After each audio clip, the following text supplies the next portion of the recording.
Thank y'all for having me. It's good to be here. I appreciate the opportunity to speak to y'all briefly. What I want to talk to you about briefly today is a little bit about screening and preventive medicine. So a lot of what we do in medicine is we take care of problems once they come up. But a big focus now in healthcare and an interest of mine is appropriate screening and appropriate preventative care so that we prevent some of the illnesses and appropriately manage them before they become major problems and the patient gets admitted to the hospital, etc. So we're going to talk a little about that. The practice I'm a part of is Heritage Pediatrics and Internal Medicine. As you can see, we see adults and kids. And this is our staff. Could not be happier or more pleased with the team that we have together. Dr. Johnson and I have thoroughly enjoyed working with them, and it's just a great group overall. We're very grateful to be a part of both Baptist Easley and Greenville Hospital System. It's been a very neat collaboration to see our practice work under the banners of both hospitals. So we'll get a little bit, the majority of this is going to focus on adult screening and preventive care, but I will tell you there is a whole abundance of preventative measures that we take for our pediatric patients. Obviously there is a newborn screen that we do in the hospital that screens for multiple illnesses that's required by the state. We do hearing screens, we do bilirubin checks in newborn babies. We also do car seat tests in premature babies to make sure that they are able to breathe appropriately sitting in a car seat. We also do lead and hemoglobin checks, and then finally we follow diseases like hypertension, hyperlipidemia, and cover vaccines in a pediatric population as well. But moving to the adult realm, some of these problems like hyperlipidemia or elevated cholesterol is something that affects both kids and adults. But in talking about the recommendations for adults, so we're going to go through about 12 different disease states or preventative guideline sections that are important and really apply to everybody in the room to a degree. So starting with cholesterol, everybody knows what cholesterol is. There's a lot of it in what you're eating for lunch today, but that's okay. I love what you're eating for lunch. That's good stuff.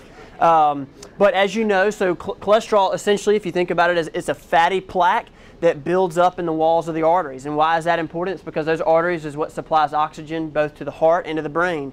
So when those arteries become clogged, it can cause heart attacks or lack of oxygen to the heart or to the brain, leading to strokes and unfortunately very permanent disability and even death. So the recommendations in all adults is at least by age 35 in men and at least by age 40 in women to have those levels checked. If they have cardiovascular risk factors, it's recommended that you check even earlier at age 20. This day and age, there's a lot of people with cardiovascular risk factors. And even in our pediatric population, it's recommended now that that everybody around 16 to 18 gets their cholesterol level checked. So we're doing that more frequently. Your LDL, which is considered the bad cholesterol, that level, the goal level, depends on your risk factor. So a perfectly healthy person with no family history, I may be okay if your LDL is 150, whereas if you have diabetes or if you've ever had a heart attack, I want your LDL to be less than 100. And so it depends on your risk factors, and risk factors include age, family history. Do you also have other comorbid conditions like high blood pressure or other illnesses? All of those things have to be taken into effect when you think about cholesterol goals. Next, we'll look at obesity. So we obviously screen for obesity in both our pediatric and our adult patients. Beginning in pediatrics, we begin doing at age 2. We look at body mass index, which is basically a number that we get based on your weight and your height. And then in adults, it's recommended that at minimum, all yearly physicals, you attain a body mass index. So you're getting your weight and your height checked. There are categories for body mass index for either normal, overweight, or obese. And these are things that we look at, and based upon where you fit, then we make recommendations that have closely to do with diet and exercise. So next, looking at colon cancer, the thing that every 50-year-old looks at me when I tell them they need a colonoscopy, and they look at me like I'm their enemy because they don't want it, but it's recommended that all men and women beginning at age 50 have a colonoscopy. In terms of when you can stop doing that, it kind of depends on your overall health. A lot of people say between 75 and 85, depending on your other health conditions. The American Cancer Society actually recommends starting screening earlier in African Americans because there's a higher risk for colon cancer there. One thing to keep in mind here in terms of screening and preventive medicine is that if you have a positive family history of colon cancer, that also can affect when you need your first colonoscopy. So, for example, if you had a sister who had colon cancer at 45, you would need one much earlier than age 50. I would recommend one in that patient no later than age 40 because you have an increased risk because of your family history. And this is hard because you can't do anything about your family history. You can't do anything to change it, but you can do something to prevent potential diseases that you could get from it. So cervical cancer, we look to organizations like the American College of Obstetrics and Gynecologists and the United States Preventative Services Task Force. That USPSTF stands for the United States Preventative Services Task Force. ACS stands for American Cancer Society. So the recommendation here is usually around age 21 we start doing pap smears, and then usually can do them every 2 years as long as they're normal until age 30. At that age we can begin to space them out to once every 3 years, again if they're normal and there are no additional risk factors. The thing about all of these topics is that every patient's individual. You don't fit into a cookie cutter mentality. The physician has to look at every patient and say, what are your risk factors, what's your past medical history, and what may be additional concerns that we need to watch for. So looking at breast cancer, something that almost everybody in the room probably knows someone that has had, or you may have had yourself. The recommendation from both American Cancer Society and ACOG is that annual mammograms begin at age 40. The United States Preventive Services Task Force let out kind of some controversial recommendations a little over a year ago that said we can wait till 50, and I don't know very many physicians that would say they're okay with that. I certainly am not. I begin screening at age 40 or earlier if necessary. So the clinical breast exams, those have shown to be less effective overall in terms of detecting breast cancer, but again, ACOG recommends those beginning at age 40. So prostate cancer, this has also been very controversial because there's just not a lot of good evidence. Whenever one of these organizations makes guidelines or recommendations, they base it on what evidence do they have that they've seen in studies that show that detecting a disease earlier affects a patient's long-term, either longer life or better quality of life later in life. And so there's not a lot of evidence that shows checking a routine PSA. For the men in the room, you may remember prostate-specific antigen. In the past, it's always been recommended for men at age 50. There's less evidence to do that now. So what I do is I discuss it with the patient, talk to them about their family history, and then we make a decision together about when it would be ideal to check a prostate-specific antigen. Testicular cancer is another one, and the United States Preventative Services Task Force actually recommends against screening for these because there is not sufficient evidence to say that it is helpful in preventing testicular cancer. The problem with doing, for example, a digital prostate exam or doing a testicular exam, if you find something that you think is abnormal, then the patient has to go and potentially have an invasive procedure like a biopsy that costs money, that causes anxiety, as it would for anybody, and then the results may be normal. So what they found in some of these things, like with digital rectal exams and with testicular exams, is that the risk and the problems and the cost often outweigh the benefits. So again, this is one of those things that there's not as strong of a recommendation with testicular cancer.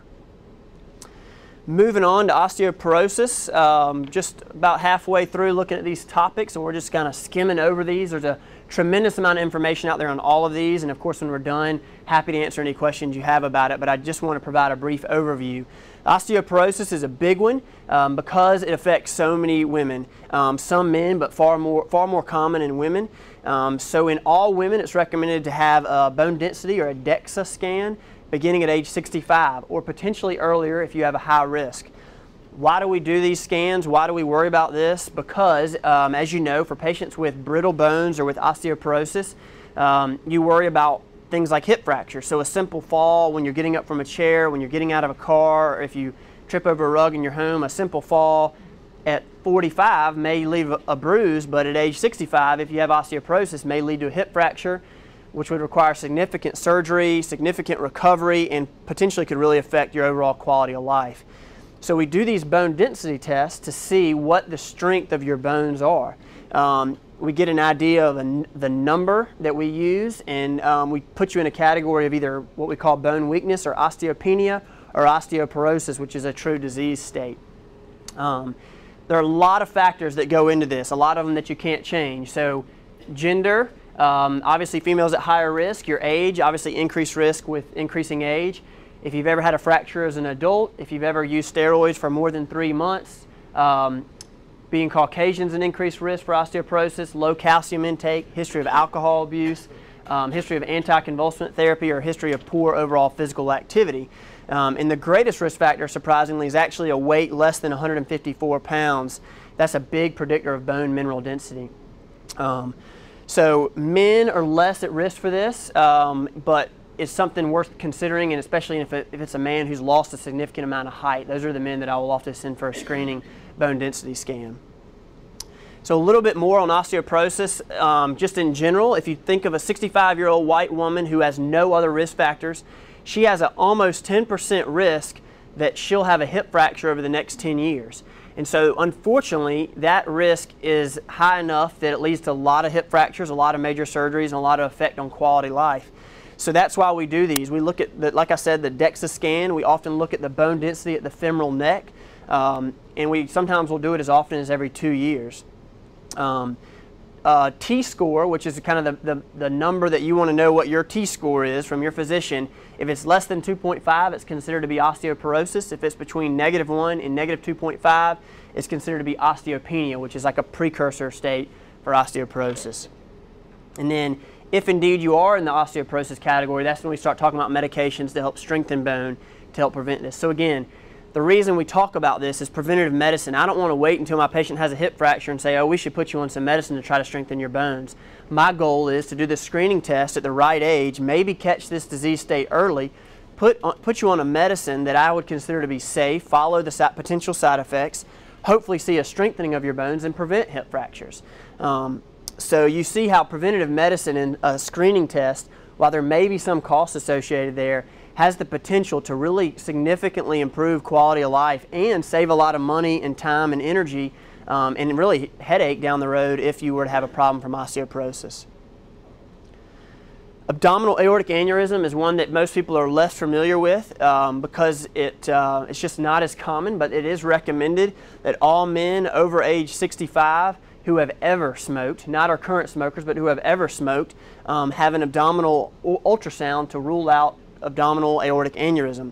So an abdominal aortic aneurysm is when this large artery in your abdomen develops a aneurysm, or like a bubble there. The reason that's a problem is because as it gets bigger, above a certain size, you have an increased risk of rupture. And if you can imagine this being full of blood, if that ruptures in your abdomen, high risk of sudden death, very high risk, and in addition to other problems, because the blood that is now in your abdomen is not getting to your heart and your lungs and your head. So this is less of an issue in women, but a lot of men age 65 to 75 that I find, they don't smoke currently, but they have smoked at some point in their past because there wasn't quite the understanding, maybe when they were 20, of the dangers of cigarette smoke. And so this is something that if you're between that age category and you have ever smoked and you've never had abdominal aortic aneurysm screening, which is an ultrasound, then you should talk with your physician about it. The nice thing about this test is it's not invasive, it doesn't hurt, it's just a probe on your stomach the same way a pregnant woman has a probe on her stomach. It's not invasive, it doesn't hurt, you can do it pretty simply, and insurance typically will pay for it for patients who fit into this category. So looking at vaccines, won't spend too long here, but we'll just mention a couple of vaccines. HPV is the human papillomavirus vaccine. It's been present since 2006. It helps prevent the most common strains of the virus of HPV that lead to cervical cancer. So my hope is in the next 20, 30, 40 years that cervical cancer will be something that you rarely hear about because of this vaccine. It's now administered in a 3-dose series between ages 11 and 26. 3 doses for both boys and girls. The American Academy of Pediatrics recommends it now in both boys and girls to prevent HPV and the ability to cause cervical cancer. Obviously, influenza. If you hadn't gotten your flu shot and you're not allergic to it, please go get it after this, because we have seen a lot of it in our office and patients have been very sick. In pediatric patients older than 6 months, they qualify. Under 6 months, it's not indicated.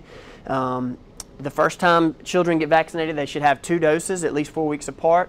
And then adults, it's important, especially over age 50. If you're over age 65, there's a higher dose that you get to help prevent the flu. Pneumococcal vaccine is the one that helps prevent Streptococcus pneumonia, which is the most common bacteria that causes bad pneumonia, leads to hospitalizations, and really can lead to pretty significant sickness. It's recommended for all patients age 65 and greater, and less than 65 if you have certain chronic medical conditions. Some other vaccines, Tdap, which stands for tetanus, diphtheria, and acellular pertussis. This is a vaccine that's recommended every 10 years for the tetanus component and at least once for the pertussis component, which is also called whooping cough. This is especially important if you have grandchildren at home. So if you or I got pertussis, it probably would not be that big of a deal. Put you on antibiotics, you probably would not go in the hospital. But if your grandchild or that is under a year or two got pertussis, often these children get very sick, can end up in the hospital, and can be a real problem, especially if they have any other underlying illnesses. So this is an important vaccine that's often overlooked, unfortunately. The next one's a meningococcal vaccine. We give that to all children ages 11 to 12 to help prevent a certain kind of meningitis. It's also recommended in military recruits or certain travelers and patients who do not have a spleen for whatever reason. The last one I'll mention for vaccines is herpes zoster vaccine, also known as shingles vaccine. This is a live vaccine that's indicated in adults over 50. So the shingles or herpes zoster is a reactivation of the chickenpox virus. It is a virus that if you've had it, you know you've had it, and it is very painful and miserable. And you can even have what's called post-herpetic neuralgia after having shingles. That basically you can have pain in a certain area of your life for a long, long time. So this is a recommended vaccine. It's not 100% perfect, but it is one that I recommend in my patients over 50. Unfortunately, this is one that Medicare does not often pay for, which is unfortunate, but hopefully that will change in the coming years. Next, and getting close to the end, we'll talk about vitamin D. So there's a recommended dietary intake, but what we find in the United States is that an overwhelming number of people, both children and adolescents and adults, young and old, are vitamin D deficient. So there is vitamin D replacement is indicated predominantly for skeletal reasons, but there's also evidence to show that it decreases the risk of falls and maybe some muscle aches and joints in adults. The good thing is it's easy to replace, it's inexpensive. You can replace it once a week for 8 to 12 weeks and you often see a significant improvement in a patient's level.